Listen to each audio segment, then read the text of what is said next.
Hello student, welcome back to another video. इस video में हम लोग डिस्कस करेंगे ESR spectra of transition metal complexes, यानी कि जितने भी ट्रांजिशन मेटल कॉम्प्लेक्सेस होते हैं उनका ईएसआर क्या होता है। ठीक है, तो इसमें भी दो कैटेगरी आपकी आती हैं। ऐसे कॉम्प्लेक्सेस जिसमें सिर्फ वन अनपेयर्ड इलेक्ट्रॉन है, वन अनपेयर्ड इलेक्ट्रॉन। ठीक है, और ऐसी स्पीसीज हैं जिसमें more than one unpaired electron. ठीक है, इसमें क्या होता है, क्रैमर्स डीजनरेसी और इन्वॉल्व होती है, क्रैमर्स डीजनरेसी। ठीक है, तो आज हम लोग ये डिस्कस करेंगे कि ट्रांजिशन मेटल कॉम्प्लेक्स में किस तरीके से ईएसआर का स्पेक्ट्रम हम लोग देखते हैं। तो उसमें दो कैटेगरी है, ऐसे मॉलिक्यूल्स, ऐसे कॉम्प्लेक्सेस जिसमें सिर्फ एक ही अनपेयर्ड इलेक्ट्रॉन होता है, और दूसरी कैटेगरी ऐसा है जिसमें अगर हम एक से ज़्यादा इलेक्ट्रॉन अनपेयर्ड है तो उस केस में कैसे निकालेंगे और वहाँ पर क्रैमर डीजनरेसी क्या होती है, उसको कैसे पढ़ेंगे। ठीक है, चलिए दोस्तों स्टार्ट करते हैं। तो अभी हम लोग स्टार्ट कर रहे हैं ऐसे कॉम्प्लेक्सेस जिसमें सिर्फ वन अनपेयर्ड इलेक्ट्रॉन है। कुछ केसेस डिस्कस करेंगे, जनरल चीज़ें, हैविंग वन अनपेयर्ड इलेक्ट्रॉन। ठीक है, तो इसमें भी काफ़ी केसेस होंगे। मैं केस फर्स्ट लिखता हूँ। केस फर्स्ट क्या है आपका, देखिए दो चीज़ें हैं, कॉम्प्लेक्स अगर होगा तो उसमें मेटल भी है, लिगेंड्स भी हैं। तो अब यहाँ पर ये बात आती है कि इसमें कौन कौन से ईएसआर एक्टिव है और कौन कौन टेक पार्ट करेंगे इसके स्पेक्ट्रा। तो यहाँ पर हम लिखेंगे when metals and ligands are inactive. Case first क्या है, अगर दोनों इनएक्टिव हैं यानी कि मेटल का भी स्पिन जीरो है और लिगेंड का भी स्पिन जीरो है, तो इस केस में क्या होगा, कोई स्प्लिटिंग नहीं होगी, no splitting, no splitting. Okay, यानी कि अगर आपका फील्ड इस तरीके से, तो मैग्नेटिक फील्ड अप्लाई करने के बाद ये सिर्फ इसमें ही ब्रेक हो पाएगा। यहाँ पर आपका मैग्नेटिक फील्ड एब्सेंट था और यहाँ आपका मैग्नेटिक फील्ड प्रेजेंट है, तो इसके बाद कोई स्प्लिटिंग नहीं होगी। सिर्फ इसमें कितनी लाइन्स आएंगी, यहाँ से यहाँ तक एक्साइटेशन हो सकता है, तो जो नंबर ऑफ लाइन्स हैं वो आपकी कितनी आएंगी, वन। ठीक है, ये आपका फर्स्ट केस था। केस सेकंड आपका बनेगा, case second, metal is active,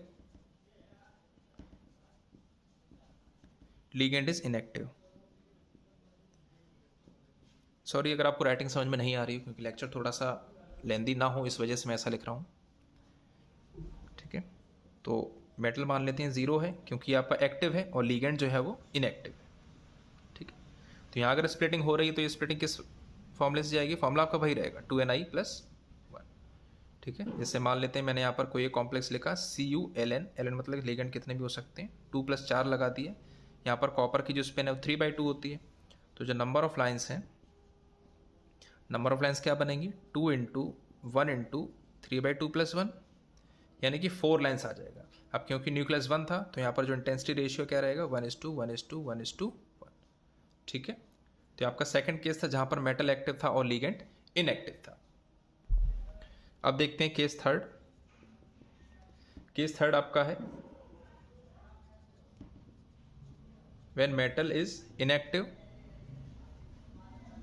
ligand is active.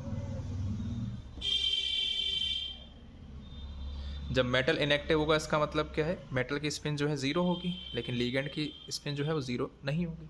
ठीक है, तो मान लेते हैं कोई भी एक जनरल एग्जाम्पल लिखा MLN, है ना, मान लेते हैं ML4 लिख लिया।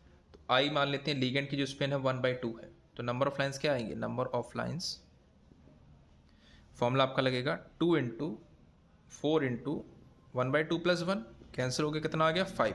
अब क्योंकि ये पास्कल ट्राइंगल है तो उसका आपका आंसर कितना आएगा, इंटेंसिटी 14641। ठीक, और लास्ट केस आपका होता है जहाँ पर दोनों ही एक्टिव होंगे। केस फोर्थ मैं आप लिख रहा हूँ, case fourth when both are active. ठीक है, आप अगर नोट्स बनाते जा रहे हैं इसको तो आप डिटेल में लिख सकते हो, वैसे डिटेल की कोई नीड नहीं है। ठीक है, आप जितना शॉर्ट बनाएंगे उतना ही आपको बेनिफिट रहेगा। तो IM is equal to 0 and IL is equal to 0, sorry not equal to 0। ठीक है, मान लेते हैं मैंने एग्जाम्पल ले लिया ML4, जहाँ पर मैं लिखता हूँ कि मेटल का जो स्पिन है वो दे रखा है, वो आप 1/2 मान लो और लिगेंड का स्पिन मान लो 1। तो यहाँ पर जो नंबर ऑफ लाइन्स निकलेंगी, तो नंबर ऑफ लाइन्स किसके अकॉर्डिंग आपका फॉर्मूला बनेगा, 2 into 1 by 2 plus 1 and 2 into 4 into 1 plus 1। तो आपका आ गया 2, ये आ गया 9, यानी कितनी लाइन्स आ गई आपके पास, ओके 18 लाइन्स आपके पास आ गई। ठीक है, यहाँ तक क्लियर हो गया आपको। अब ये मैंने 1 अनपेयर्ड इलेक्ट्रॉन की बात की थी, ठीक है। इसके बाद आपको एक नेक्स्ट केस दिखाते हैं। नेक्स्ट देखते हैं, ये आपका है ड्रैगोज रूल। ये सिर्फ आपका ट्रांजिशन मेटल कॉम्प्लेक्स में ही अप्लाई होगा। तो इसमें आपको ये दे रखा है। अब इसके अकॉर्डिंग अगर आप देखोगे तो कॉपर भी आपका ESR एक्टिव है, नाइट्रोजन भी आपका ESR एक्टिव है, ये हाइड्रोजन भी आपके ESR एक्टिव है, ठीक है। और ये हाइड्रोजन भी आपकी ESR एक्टिव है, और मान लो इसके साथ जो अटैच होंगे वो भी एक्टिव है। अब क्योंकि कॉपर है, इसके पास जो भी इलेक्ट्रॉन्स होंगे वो इतनी दूर कपल नहीं कर पाएंगे, तो हम लोग सिर्फ ये मान के चल रहे हैं कि कॉपर का तो कपलिंग होगी कॉपर के साथ, नाइट्रोजन के साथ भी होगी, और ये हाइड्रोजन के साथ भी आपकी कपलिंग होगी। तो नंबर ऑफ लाइन्स आप देखेंगे, नंबर ऑफ लाइन्स फॉर्मूला क्या बन जाएगा, 2 इंटू कॉपर कितने हैं 1, कॉपर की स्पिन आपकी होती है 3/2 प्लस 1, 2 इंटू नाइट्रोजन कितने हैं 2, स्पिन कितनी होती है 1 प्लस 1, नेक्स्ट 2 इंटू कितने हाइड्रोजन आपके पास 2, स्पिन कितनी है 1/2 प्लस 1। सॉल्व करोगे कितना आ गया 4, ये हो गया 5, और ये आपके पास हो गया 3। ये आपकी लाइन्स आनी चाहिए, है ना, लेकिन ये आपका आंसर गलत है। ये आपकी लाइन्स जो है एक्सपेक्टेड लाइन्स है, एक्सपेक्टेड, ठीक है। तो एक्सपेरिमेंटली जो लाइन्स निकालेंगे वो कितनी आती हैं, नंबर ऑफ एक्सपेरिमेंटली लाइन्स यहाँ पर जो निकल के आती हैं वो आपकी आती हैं 44, ठीक है। और ये चीज़ भी है यहाँ पर, इसका मतलब क्या है कि इन चीज़ों का रोल ज़्यादा प्ले नहीं हो पा रहा है, ठीक है। ये आपका इतना हो गया। इसके बाद ये आपका कंपाउंड था, अब ड्रैगोज रूल इसके बाद बताया जाएगा। ये आपका कंपाउंड था, रूल अभी आपका बाद में आएगा, ठीक है। तो अब देखते हैं ड्रैगोज रूल होता क्या है, ड्रैगोज रूल, ठीक है। तो ड्रैगोज रूल में आपका बनता है, अगर हम लोग देखते हैं H अटैच टू मैग्नेट, अगर मान लो H जो है ये अटैच्ड है एक्टिव न्यूक्लियाई से, ठीक है, एक्टिव न्यूक्लियाई, तो ये स्प्लिट में do not participate in splitting. अगर हाइड्रोजन जो है किसी ऐसे एटम से अटैच्ड है जो कि एक्टिव है, मैग्नेटिकली एक्टिव न्यूक्लियाई है, तो उस केस में हाइड्रोजन जो है वो स्प्लिटिंग में पार्टिसिपेट नहीं करेगा।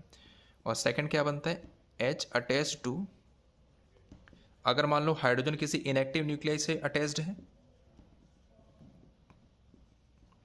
तो उस केस में पार्टिसिपेट करेगा, पार्टिसिपेट इन स्प्लिटिंग। तो बस यही आपका रूल है, और ये सब ध्यान रखना, only for transition metal complexes, ठीक है। अब हम लोग देखते हैं उसके कुछ एग्जांपल्स।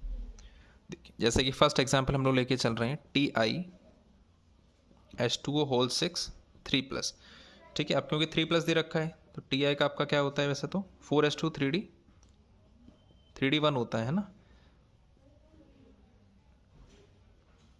ओके। तो इसके बाद आप अगर देखोगे तो यहाँ पर आपका ओके 4H2 3D2 होता है आपका, तो 3+ आपका क्या बन जाएगा, D1 बनेगा, ठीक है।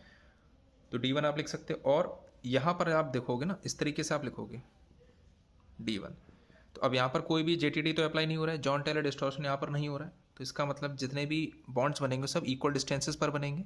अब इस चीज़ का मतलब क्या है कि वो इक्वल डिस्टेंस पर बन रहे हैं, उसका रीज़न सिर्फ इतना है क्योंकि इक्वल डिस्टेंस पर बन रहे हैं तो सभी के सभी जो प्रोटॉन्स आपके होंगे वो आपके से इक्वलेंट प्रोटॉन्स होंगे, ठीक है। तो अब यहाँ पर अगर आप देखोगे तो यहाँ पर देखिए जो भी ऑक्सीजन अटैच्ड है, मेटल के साथ डायरेक्ट कौन अटैच्ड है, ऑक्सीजन। तो ऑक्सीजन यहाँ पर क्या है, मैग्नेटिकली इनएक्टिव है, तो उसके साथ लगे हुए जो भी हाइड्रोजन्स हैं उनको वो पार्टिसिपेट करेंगे स्प्लिटिंग में। तो कितने हाइड्रोजन्स हो गए आपके पास, एक ही जैसे कितने हाइड्रोजन्स हैं, 1 2 4 6 8 10 12, ठीक है। ये परफेक्ट ऑक्टाहेड्रल है आपका, परफेक्ट ऑक्टाहेड्रल। तो नंबर ऑफ लाइन्स क्या बनेगी, number of lines equal to, और जो आपका टाइटेनियम है इसका आपका 3/2 होता है, ठीक है। तो आ जाएगा 2 into 1 into 3/2 plus 1, 2 into 12 into 1/2 + 1, solve करोगे आ गया 4 और ये आ गया 13, तो कितनी लाइन्स आएंगी यहाँ पर 52। ठीक, इसी तरीके से नेक्स्ट केस लेते हैं। जैसे मान लो मैंने ये केस ले लिया, कॉपर NH3 4 2+। अब कॉपर का जो इलेक्ट्रॉनिक कन्फिग्रेशन है वो क्या रहता है 4s1 3d10। अब यहाँ पर मैंने 2+ कर दिया, तो यहाँ से एक इलेक्ट्रॉन जाएगा यहाँ से, तो ये कितना हो जाएगा 3d9 हो जाएगा। कन्फिग्रेशन आपका किस तरीके से बनेगा, 9 है तो 1 2 3 4 5 6 7 8 और ये 9। ठीक है, अब देखिए क्योंकि लास्ट इलेक्ट्रॉन जो एंटर कर रहा है वो ईजी ऑर्बिटल में एंटर कर रहा है, इसका मतलब यहाँ पर जॉन टेलर डिस्टॉर्शन आपको देखने को मिलेगा। ठीक है, सॉरी, इसमें आपका जेटीडी नहीं अप्लाई होगा। क्यों नहीं होगा, क्योंकि आपके टेट्राहेड्रल स्पीसीज है। अगर ये ऑक्टाहेड्रल होती तो केस का अलग होता। तो अगर इसको मैं फिल भी करूँगा इस तरीके से, ये आपका टेट्राहेड्रल का केस होता है। अगर हम 9 इलेक्ट्रॉन्स फिल भी करेंगे 1 2 3 4 5 6 7 8 9। ठीक है, ठीक है, तो इसको अगर आप देखोगे तो आपका बना है कॉपर और इसके साथ इस तरीके से अटैच्ड है NH3 NH3 NH3 और ये NH3। ओके, एक और चीज़ आपने ये पढ़ा होगा, ये आपका एक्सेप्शनल केस होता है, तो ये आपका स्क्वायर प्लेनर स्पीसीज है। ठीक है, ये आपका स्क्वायर प्लेनर है, ये आपका DsP2 करके बनता है, ये आपका स्क्वायर प्लेनर है। तो इसलिए आपके सभी न्यूक्लियस इस तरीके से लगेंगे। और यहाँ पर देखिए क्योंकि नाइट्रोजन जो है मैग्नेटिकली एक्टिव न्यूक्लियस है, तो इसके साथ लगे हुए जो भी हाइड्रोजन है उसको आप इनएक्टिव मानोगे। तो नंबर ऑफ लाइन्स कैसे निकलेंगी, number of lines is equal to 2 into ये आपका 1 3/2 + 1 2 इंटू कितने न्यूक्लियस है नाइट्रोजन के 1 2 3 4 4 इंटू 1 + 1, ये कितना हो गया 4 और ये 9। तो आंसर किसका आएगा इसका 36। इसको ध्यान रखना, ये आपका जो है स्पेशल केस है, एक्सेप्शनल केस है, इसलिए ये स्क्वायर प्लेनर माना गया, जिसकी वजह से इसके सभी नाइट्रोजन इक्विवेलेंट है। यहाँ पर ये आंसर। नेक्स्ट एग्जाम्पल हम लोग देखते हैं। मान लेते हैं इसी केस का मैं कॉपर का एग्जाम्पल लेता हूँ जो कि ऑक्टाहेड्रल केस के लिए हुआ है, H2O 6 2+। कॉपर 2+ आपका क्या बनेगा 3d9। तो आप इस तरीके से फिलिंग करोगे 1 2 3 4 5 6 7 8 9। मैं इस तरीके से क्यों फिलिंग कर रहा हूँ, पहले मैंने फिलिंग करी फिर पेयरिंग करी, क्योंकि आपका वीक फील्ड लिगेंड है। ठीक है, तो ये आपका 9 बन गया है। तो अगर आप ध्यान से देखोगे तो क्योंकि ये ऑक्टाहेड्रल था, तो यहाँ पर अगर इलेक्ट्रॉन जा रहा है तो ये आपका क्या बन रहा है स्ट्रॉन्ग जेटीडी आपका बन रहा है। ठीक है, अब क्योंकि यहाँ पर जो इलेक्ट्रॉन है किस केस में जा रहा है, तो ये इलांगेशन वाला केस है आपका। ठीक है, तो यहाँ पर आप लिखोगे ये आपका स्टैटिक जेटीडी का केस है, स्टैटिक जॉन टेलर डिस्टॉर्शन। ठीक है, और ये आपका इलांगेशन का केस है, इलांगेशन। तो इलांगेशन के केस में क्या होता है, जो बॉन्ड्स हैं वो वीक आपके लंबे हो जाते हैं, लॉन्ग्स आपके एक्सियल बॉन्ड्स। तो यहाँ पे लिखोगे कॉपर, ये इस तरीके से बनेंगे और ये बॉन्ड छोटे हो जाएंगे, OH2 OH2 OH2 OH2 ये OH2 और ये OH2। तो अगर आप यहाँ पर ध्यान से देखोगे तो इस केस में देखिए ऑक्सीजन आपका इनएक्टिव है, तो हाइड्रोजन को आप एक्टिव मान के चलोगे ड्रैगोस रूल के अकॉर्डिंग। तो यहाँ पर आप जो टोटल हाइड्रोजन लिखोगे 2 4 6 8 10 12 हाइड्रोजन नहीं होंगे, क्योंकि इनकी बॉन्ड लेंथ बढ़ गई है, तो ये इन दोनों अलग हो गए इन सभी से। तो ये 4 अलग तरीके के होंगे और ये 8 अलग तरीके से होंगे। तो नंबर ऑफ लाइन्स आपकी किस तरीके से निकलेंगी, number of lines is equal to 2 into 1 into 3/2 + 1 2 into 4 into 1/2 + 1 और नेक्स्ट 2 इंटू 8 इंटू 1/2 + 1। सॉल्व करेंगे, आ गया 4 मल्टीप्लाइड बाई 5 और ये आ गया 9। तो आपको कितना आंसर आ जाएगा 180 इसका करेक्ट आंसर होगा। ठीक, इसी टाइप का मैं एक एग्जाम्पल आपको होमवर्क दूंगा, CuEn का होल ट्वाइस। बस इतनी हिंट है आपका, ये आपका स्क्वायर प्लेनर बनेगा। ठीक है, स्क्वायर प्लेनर। बाकी इसमें आपको ये पता लगाना है कितने हाइड्रोजन है वो आपके मैग्नेटिकली इक्विवेलेंट है या नहीं है। ठीक है, तब तक के लिए good bye, all the best for your studies.